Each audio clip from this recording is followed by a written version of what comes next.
जय श्री राधे कृष्ण। दोस्तों इस धरती पर सभी को यही लगता है कि मेरे जीवन में जो दुख है ऐसा किसी और के जीवन में नहीं है। आज की ये कहानी आपको बताएंगे कि इस दुनिया के सबसे सुखी व्यक्ति आप ही हैं। सही कहा है, किसी ने जिसके जीवन में संतोष नहीं वह जिंदगी में कभी भी खुश नहीं रह सकता। उसको बेचैनी रहती है, उसको कितना भी दे दो उसका मन कभी भी खुश नहीं हो सकता।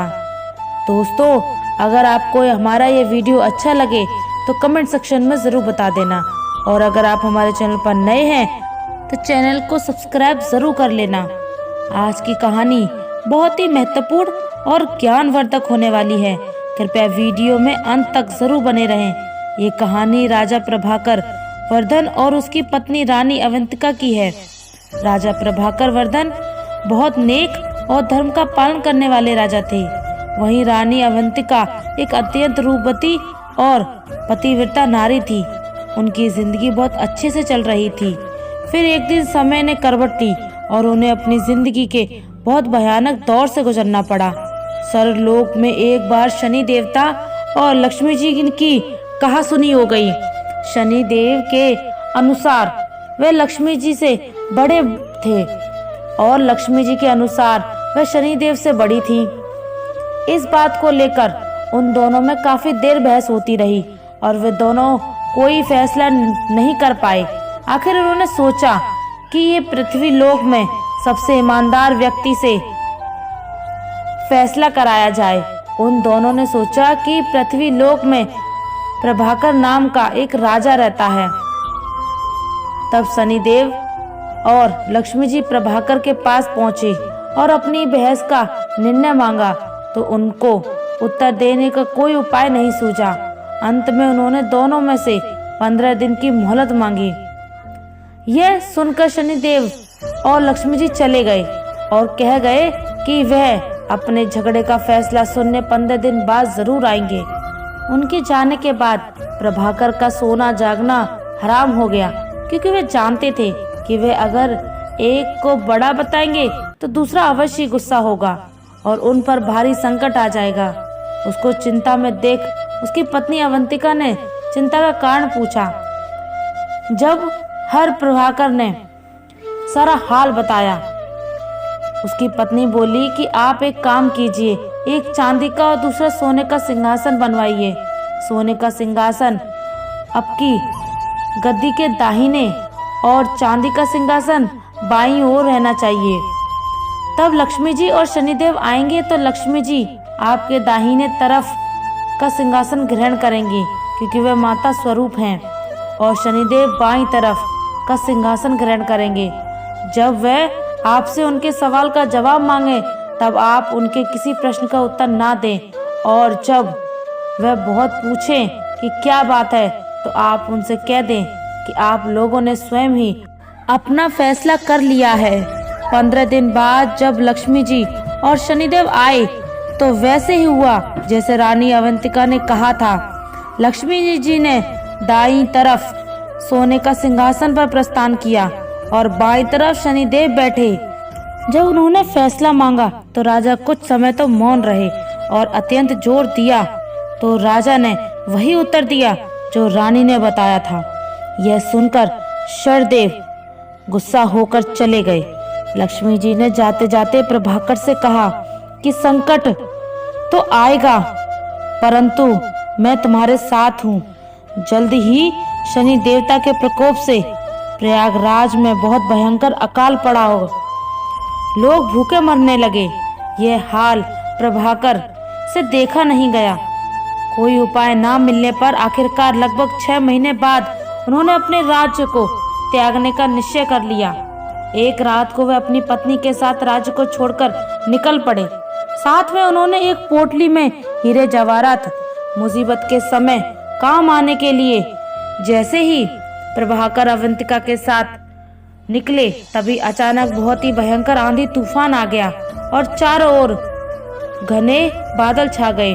आंधी तूफान में दोनों रास्ता भटक जाने के डर से एक जगह खड़े हो गए। तभी लक्ष्मी जी एक छोटे से लड़के का रूप धारण करके आए और लालटेन की सहायता से उन लोगों को नदी के किनारे तक पहुंचाया। प्रभाकर अपनी पत्नी के साथ नदी के किनारे पहुंच गए, परंतु अब नदी पार करने की समस्या उत्पन्न हो गई।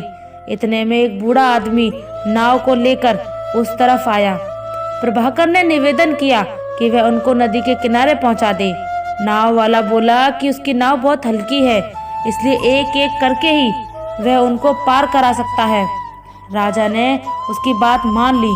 पहले वह रानी को पार ले गया, फिर राजा प्रभाकर को पार ले गया और अंत में गहने की उस बड़ी सी पोटली को, परंतु उसने गहने की पोटली को नदी पार नहीं पहुंचाया।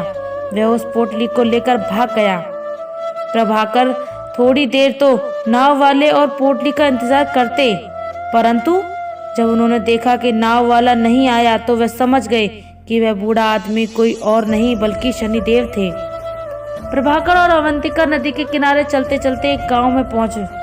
वहां के लोग जंगल से लकड़ी काट कर बेचते थे। लकड़ी का व्यापार ही उनकी कमाई का साधन था। प्रभाकर भी अपनी पत्नी के साथ गांव में रहने लगी। वे चंदन की लकड़ी काट कर लाते और पास के गांव में बेच देते। कुछ ही दिनों में चंदन की लकड़ी बेच करके वे काफी अमीर हो गए और आराम से अपना जीवन व्यतीत करने लगे। यह सब लक्ष्मी जी की कृपा थी। उनको आराम से देखकर शनिदेव ने फिर से एक चाल चली। एक दिन एक व्यापारी जो उस गांव से चंदन की लकड़ी लेकर दूसरे देशों में जाया करता था, उसका जहाज जहां फंस गया। उसने बहुत प्रयत्न किया, परंतु वह जहाज वहां से थोड़ा सा भी नहीं हिला। उसकी समझ में नहीं आ रहा था कि क्या करे। इतने में शनिदेव साधु का रूप धारण करके उसके पास आए।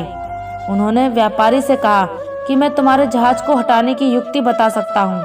व्यापारी ने जब उनसे पूछा कि वह युक्ति क्या है, तो उन्होंने कहा कि तुम गांव के लोगों को भोजन का निमंत्रण दो और उनमें से जो भी सती सावित्री स्त्री होगी, यदि वह तुम्हारे जहाज को छू लेगी तो तुम्हारा जहाज चल पड़ेगा। व्यापारी ने शनिदेव की बताए अनुसार अगले दिन गांव के लोगों को निमंत्रण दिया।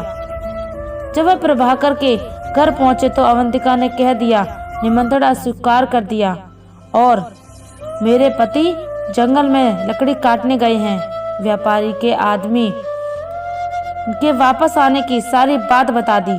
व्यापारी समझ गया कि यही औरत पतिव्रता है और यही उसके जहाज को निकाल सकती है।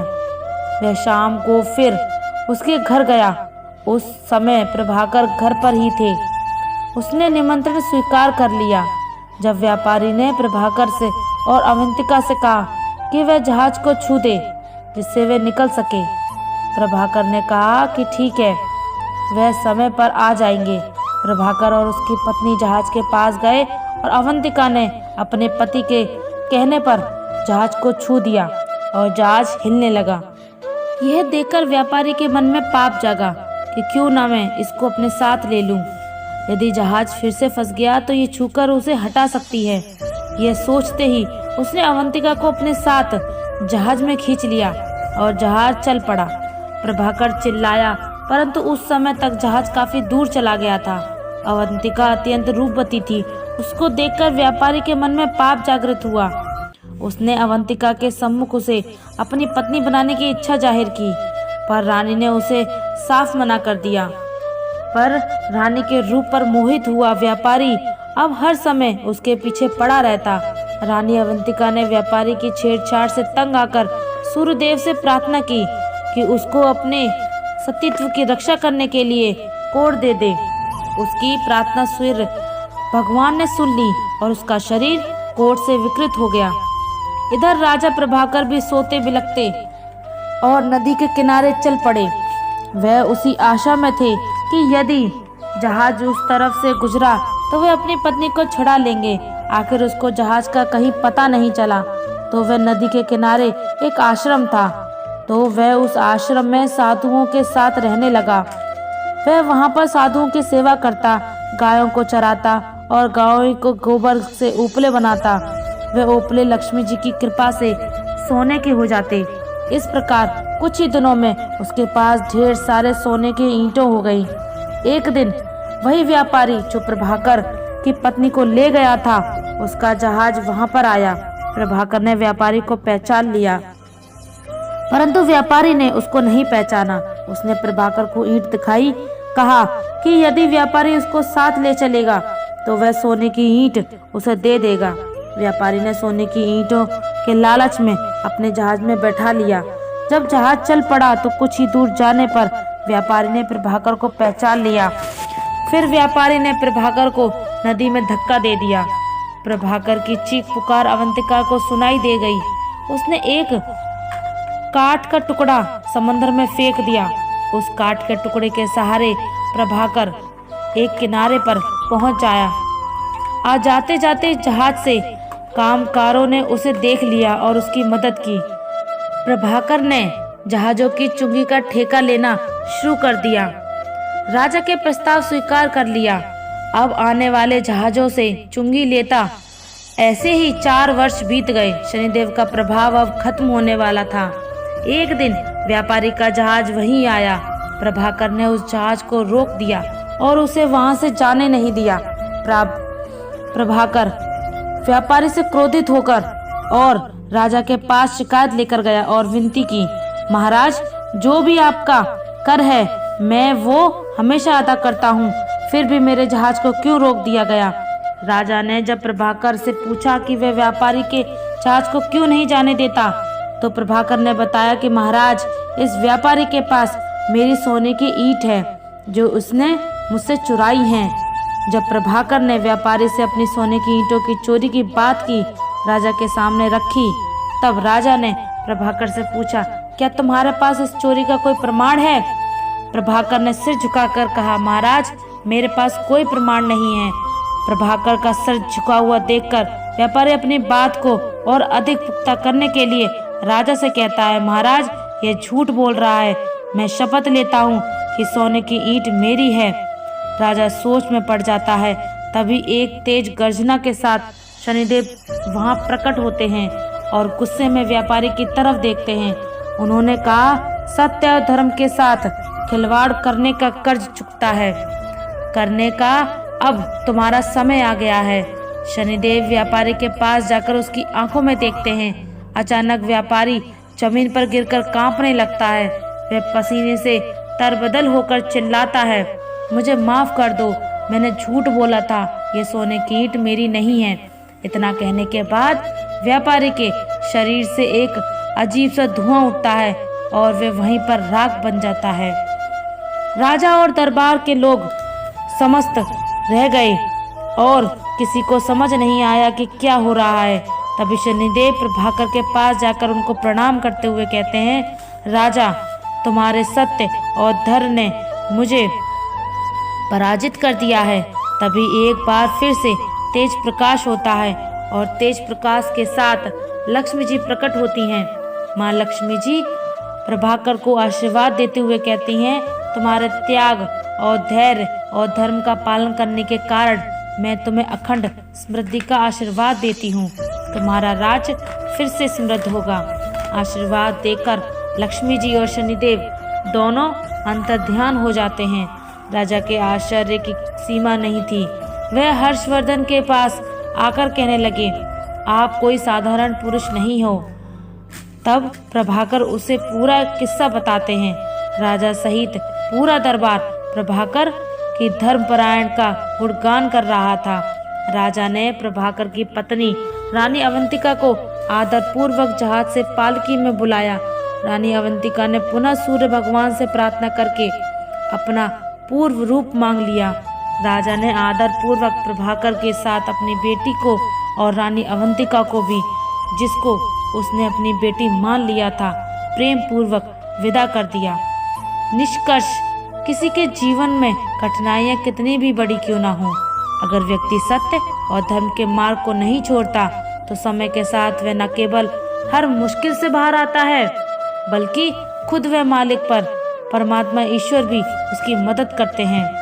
प्रिय दोस्तों, आशा करते हैं अगर आपको हमारा ये वीडियो अच्छा लगा हो तो कमेंट सेक्शन में जरूर बता देना, और अगर आप हमारे चैनल पर नए हैं तो चैनल को सब्सक्राइब कर लेना। धन्यवाद। जय श्री राधे कृष्णा।